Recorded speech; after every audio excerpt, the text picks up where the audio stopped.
step I've ever taken in the wrong direction. Helped me get to where I am today and led to monumental moments in my life that I would not have got to experience if I'd have let the mistakes that I made rob me of my full potential. Life will test you, don't forget to remember the fundamentals.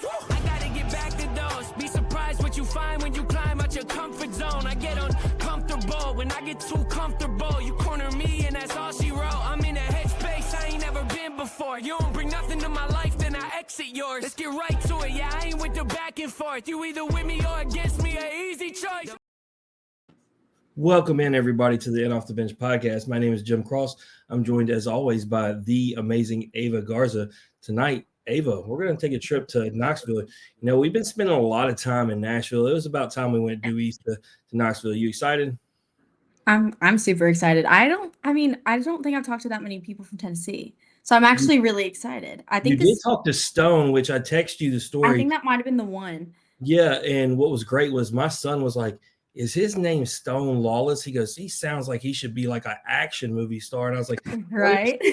Ava loves his name. So no, that was cool. But before we get into this episode, we got to plug the sponsors. Chinook Seedery, 8 flavors, mild to wild, less salt, no sandpaper tongue, the best seeds in the game. Had some with me this weekend in Arlington. Went with the original flavor. Jesus One Apparel, John 16:33, empowering young men and women to be bold in their faith. And then, of course, Old Dominick Distillery in the heart of downtown Memphis. They got all the spirits that you're looking for. But Tyler, my man, how we doing tonight? Good. How are you guys? We're excited. You know, got to watch you obviously play this weekend. Got to watch a lot of good teams play this weekend. And I wanted to break the ice by asking this question. Did you guys get to actually stay and watch that game after y'all, or did y'all go ahead and head back? No, we headed back. Yeah, we left right after that. Yeah, because I left with you guys. I had to get back myself, had my son with me. And, oh, man, what a game. Goes to extras, obviously. Rooting for the SEC teams to win. So I hate that the UCLA came on top. But I was just curious, man, because that would have been cool when, even though you guys, aren't rooting for either of those teams, it would have been fun just as a baseball guy to probably watch those and take those in. Yeah, well, we watched it on the plane, and luckily we chartered that flight because we were yelling and all kinds of stuff. So we were glad that we wasn't around anybody else. Did you think or were you surprised at all that they pitched to Rock to even give him that opportunity to tie it up? That was my biggest thing. Like, that's the guy that you don't want to give anything to hit. Well, the thing is, I feel like you have to pitch to him because, I mean, their 8-hole has 11 home runs right. Or whatever it is. I've never heard of an 8-hole having 11 home runs. I ran into him at the crosswalk outside Texas Live. That dude is the tallest outfielder I've ever seen. Like, you see pictures that might come that tall, but I mean, he looked legit 7 feet tall. Yeah, like I was playing left field when we played him. I was like, that guy's like 7 foot tall, and I'm still 200 yards away from him. Well, whatever he's doing is working for him, right? For sure. Stick to it. Don't move him out of that spot. So before we get into all the good stuff, where are you from? I'm from Claiborne County, Tennessee. It's right outside of Knoxville. Small town called Tazewell. We've had some crazy accents lately, but like yours is pretty heavy. Like you can always tell a little bit. But what's one thing I have to do if I come visit? Tazewell? Mm-hmm. I would say go to the lake. All my friends, we almost all have jet skis. So, like, that's one thing you can always go do in the summer and when it's hot. Absolutely. So what's one place that we have to eat? Because me and Jim are pretty big into this question. So give us something good. It's called Gatto's Tacos. We have probably 3 or 4 different Mexican restaurants, but that one is just the best. And they put my name on the menu. More comfortable that he didn't even hesitate, Ava. He shot that off quick. Oh, yeah, it was like the first thing to come to mind. Yeah, I've been eating there since high school, and then when I committed to Tennessee, they put my name on the menu. I was like, I will eat here the rest of my life. That's like a pretty big flex. Your favorite restaurant having your name on the menu. Oh yeah. Like, man. The question is, like, did they talk to you about what they put in your taco, or did they just let you know? Well, the thing is, it's not a food on the front of it. It just says the home of Tyler Myatt, and I was like, okay. That's even better. I like that. That's a flex. The home of. It was pretty sick. I didn't notice it until I went back. I was like, does that say my name? They were like, yeah, surprise. I was like, oh my gosh.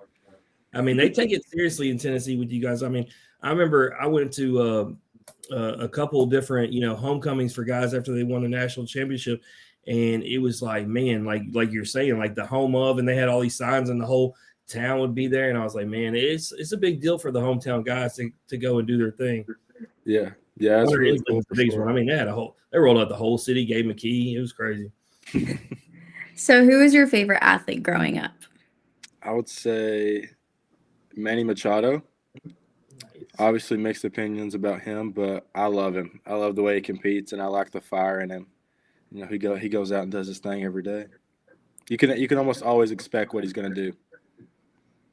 So you have a twin sister who plays softball. How important was that relationship growing up? Oh, it's a built-in best friend. You know, I tell it to everybody. You know, there's whether we hate each other at the moment though, but like we're always one phone call away. Like I'll talk to her 3 or 4 times a week, just ask how she's doing. She just got engaged, so that was pretty emotional for me too. I was like, oh my gosh, we're twins, but we're definitely getting older. But we ended up. She went to a small Division II school out of high school, and then transferred at winter break and ended up going to Walter State with me. So we were together for another 2 years.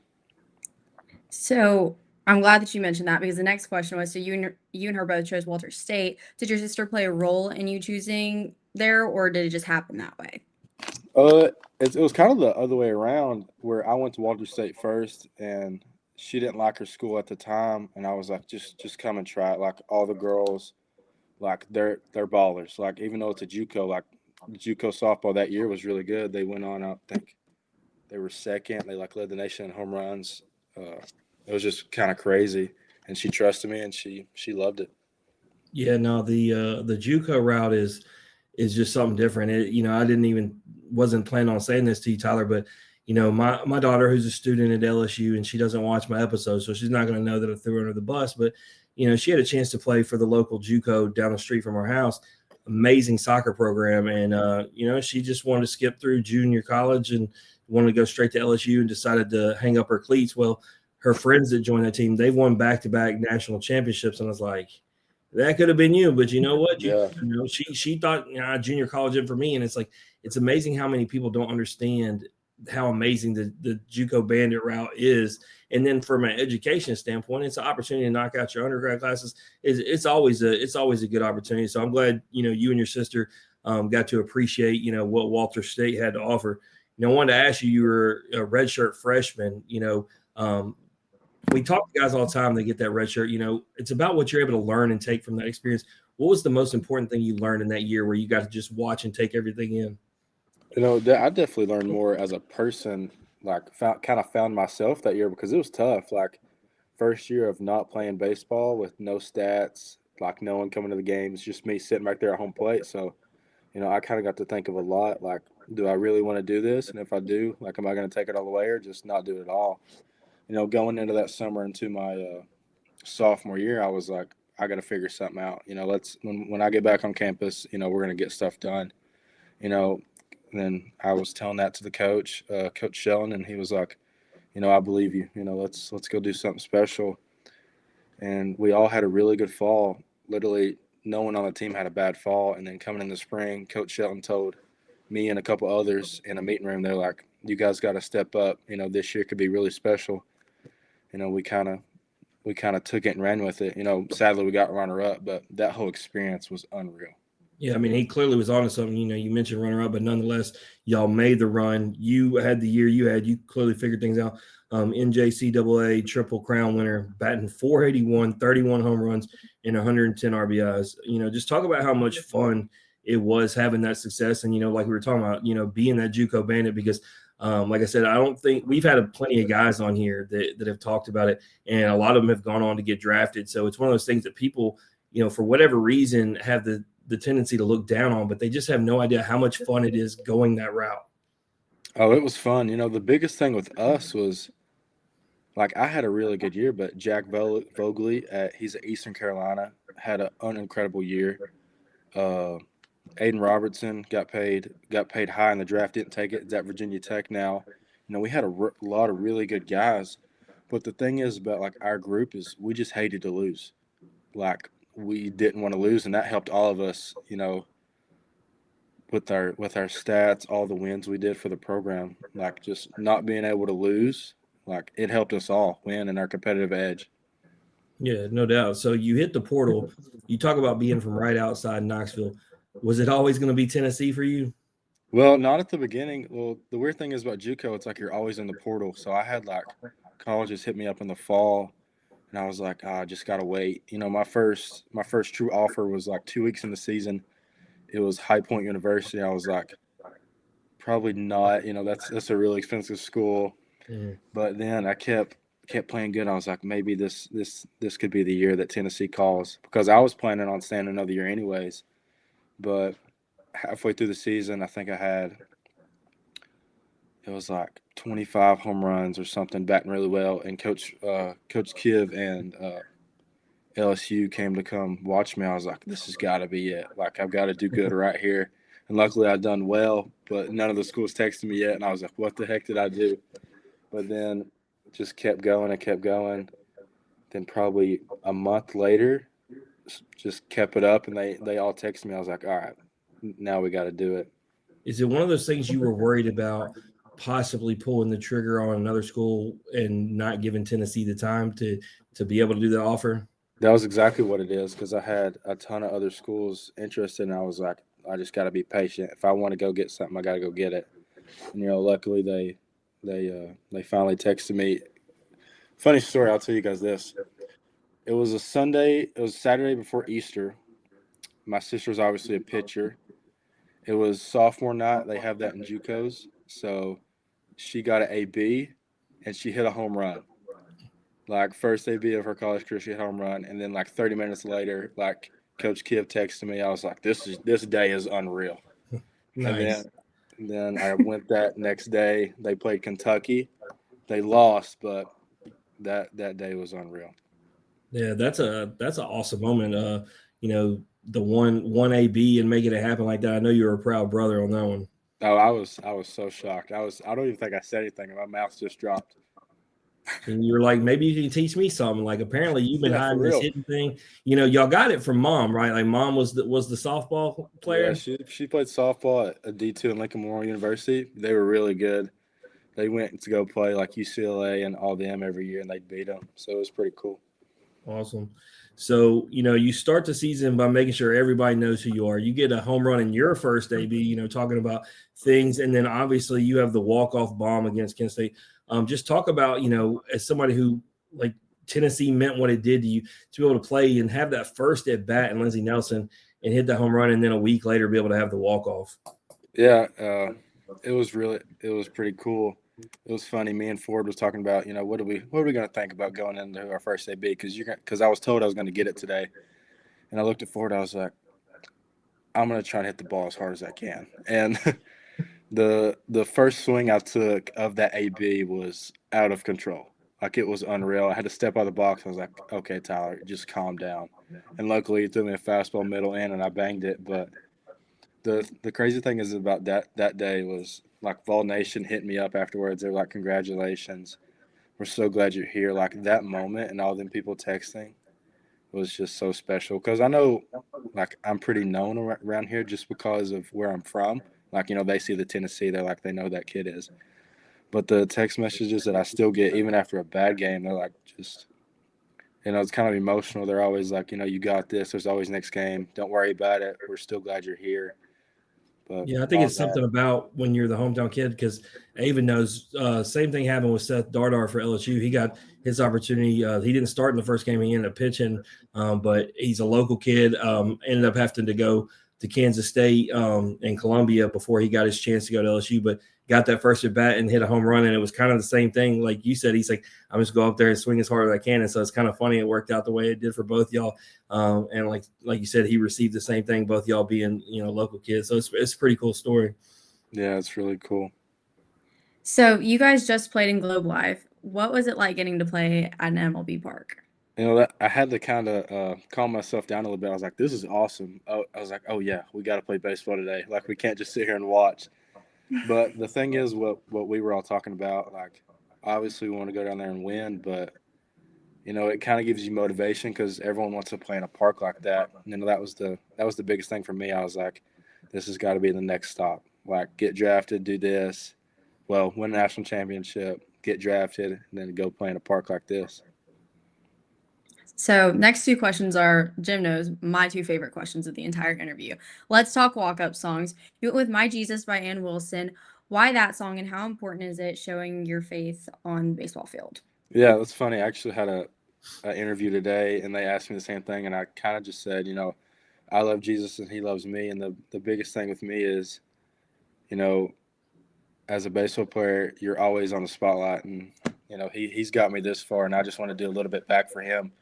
Is obviously can't do as much as he done for me, on the cross, but I can try my best and do what I can.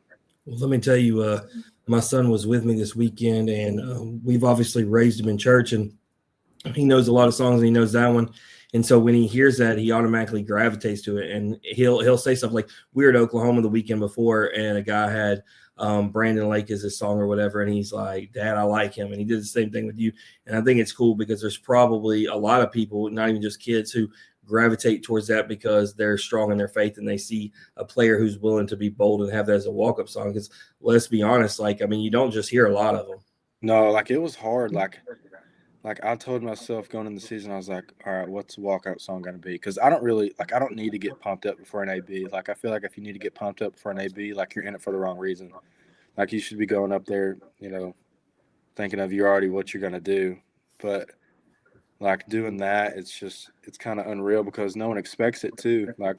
I feel like a lot of times, nowadays, teens and high schoolers are kind of scared to do that. And, I was scared to do it too. Typing that song in on the graph, I was like, dang, do I really want to do this? But I was like, if I'm this nervous about it, it must be right from him. So, okay, uniforms. You guys just debuted the new Smoky Grays. A lot of good uniforms that Tennessee gets to wear. What's your favorite? So we haven't got to wear them yet, but the all black that says Vols, them are probably my favorite. But I would say our orange ones with our last name on the back, them are pretty sick. And we actually did something different Sunday. It was Saturday. We wore the orange with the pinstripe pants. Them looked really good, and everyone liked them. So I think we're going to start doing that a little bit more. Yeah, no, the blacks don't only look good, but we've had guys come on here and say they even feel better, talk about how light they feel and everything. So sometimes one of the things that we get is, and Ava's learning this, is guys, it's not even necessarily as much as how they look as much as how they feel. And it's one of those things we wouldn't know. We don't wear them, and they all feel different. It's kind of like think about the Ole Miss and the Powder Blues, Ava. We've talked about how good those look prior to them messing them up this year, but the Ole Miss guys have always said they're actually uncomfortable, though, the irony. Yeah. The grays that they had last year, the 24 team and last year's team, they got rid of them. That's why we got the new grays, because everyone was complaining about them, how heavy they were. Obviously the pants are fine, but the jerseys were apparently really heavy to wear, and just they would hold sweat and everything. So they decided to get rid of them. That's why we got the new grays. Yeah, we've had guys talk about they like the vest jerseys because they feel like they're not wearing anything, but that's going too far for me. I'm not an old school guy like that. I don't do those, but I did. I saw y'all obviously Saturday wearing the grays, and I did like them. They look sharp. Tennessee fans are on the fence, right? A lot of them don't like the addition of the gray and the black. They're traditionalists. I'm a fan of those things. It's one of those things that I tell Ava LSU's never going to do. They're never going to go away from the traditional colors. It makes me sad because ECU has the same colors as LSU, and ECU has the black jerseys with the purple and gold on it, and it looks awesome. So yeah, they were nice. I do like them. But we got to let you play a game before we go. Ava, I did not take it easy on Tyler. As a matter of fact, he's only that got a list of 10 as opposed to 7. But being he's a Tennessee guy, I knew he was from Tennessee. I knew he's a Tennessee fan, so he'd be familiar. We've had 45 Tennessee guys on in the last 6 years, and I'm going to give you an opportunity without knowing who they are, what 10 I picked. You're going to blind rank them in what order you think they are, best to worst, 1 to 10. Oh, no. Okay, I'll try. Ava, trivia question I got for you. You're not going to know it right now. I want you to look it up. So Tyler went to Walters State. There's a 2-time guest of this show who also played at Tennessee who went to Walters State. And your hint will be he's in the MLB now. Oh, okay. I got it. Wait, am I supposed to look it up right now? No, that's your homework. Last time you had It'll be my homework, homework. you didn't do it.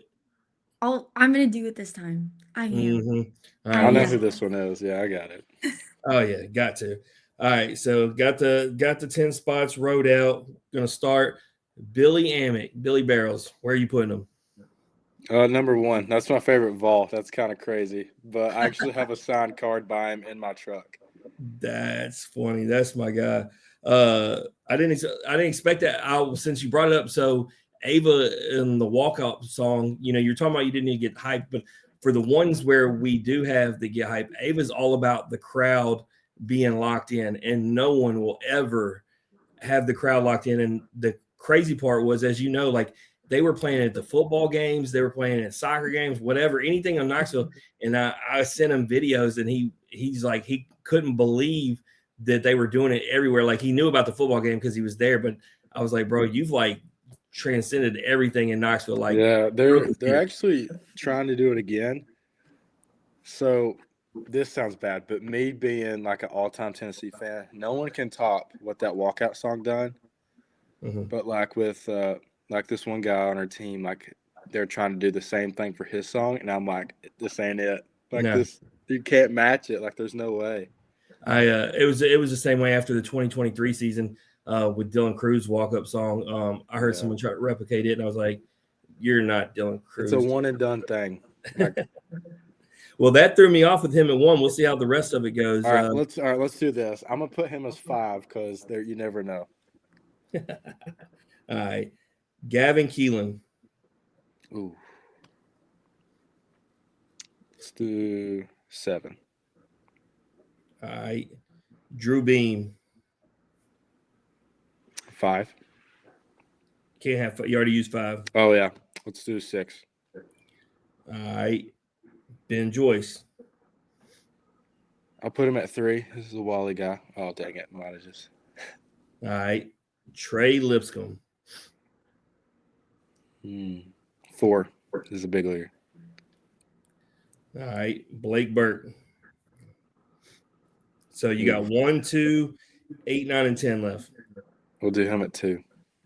It was risky with this list that's remaining. Oh no, this is tough. Andrew Fisher. Oh no, see I just messed the whole list up. That's the fun in this. We just got to see how it goes. All right, we'll have to do 8. All right, Chase Dolander.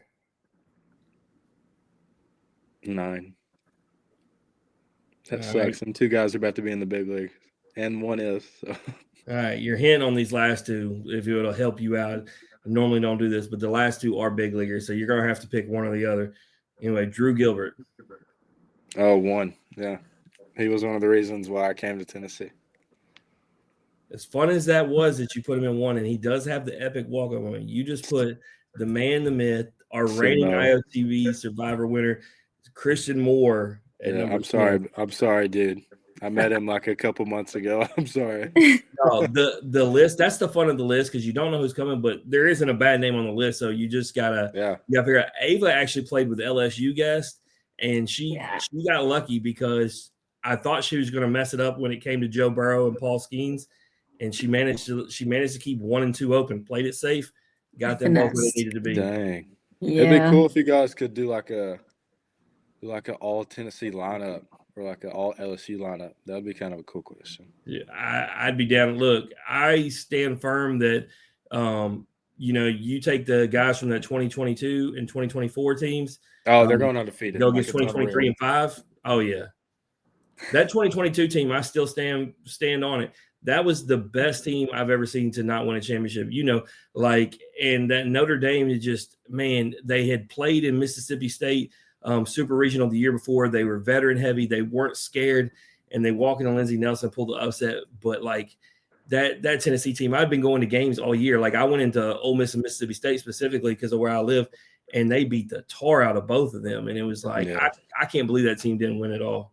Yeah, we actually talk about that team every other day in our meetings, just like how they were as people. We pull up their stats, of that team and then the 24 team, like how similar they were. But still, I think the 22 team maybe lost 3 games before like the season got shut down.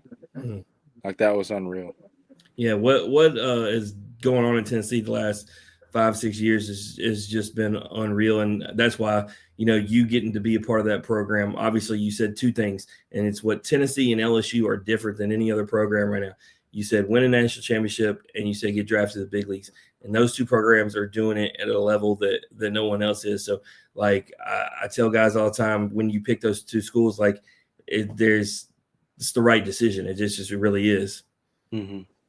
But Yeah. it's cool for you as the hometown kid that all works out. Hopefully, you do get to make the run to Omaha, and then ultimately the draft plays out. Obviously, we got a long season ahead. I will ask you this before I let Ava close this thing down. What's the one thing you feel like you need to improve upon going forward the rest of the season? Let's see. I would say sticking with my plan in the box. Sometimes I get too amped up, and then I'll just try and chase a heater, and then I won't think about anything else that's about to come. That kind of showed up this weekend. But yeah, I saw recorded, but then Yeah. you opened up that double to the gap. So before I let you close this thing, Ava, I'm gonna tell both of y'all breaking news. So I got 78 missed text messages in the 20 minutes we've been doing this. And let me tell you why. LSU's down 4-0 in the second inning to Northeastern. There we go. Midweek madness. You never know. I'd say some midweek games are harder than the weekends. You never know what's about to happen. Like last week, you're getting that. Those teams are trying to build a resume to get in the tournament later in the season, and these wins mean everything because winning their conference doesn't mean much. So you want to build and you want to stack. And so when you're playing at Tennessee or in LSU, you're giving everything you got. A lot of times I see guys they'll save arms for that game. They won't play it on the weekend. So yeah, it's one of those things you're going to get their best shot, especially LSU's defending champ. Everybody's going to come in there and beat you. Yeah, especially like we have 5 games this week, so we're gonna have to we're gonna have to focus to make sure we score every run, just whatever we can do. Maybe not have to walk it off this time. Maybe not. Maybe breathe a little easier. Get the dub. They asked me in the interview afterwards. They were like, "Do you know that was going to happen?" I was like, "Well, in that kind of standpoint, you hope it doesn't happen, but this time it did, so that was pretty cool." Well, is there anything that you want to plug or promote before I close this thing up? I think I'm good. All right. Well, we want to thank Tyler for joining us. If you like hearing his story or you just like hearing us average Joes, and as DV likes to say, Jills talk X's and O's, please like and share on Facebook, retweet on Twitter, watch and subscribe on YouTube, and head on over to Instagram to give us a follow. Until next time, strong body, sharp minds, grit and grind all the time. We are out.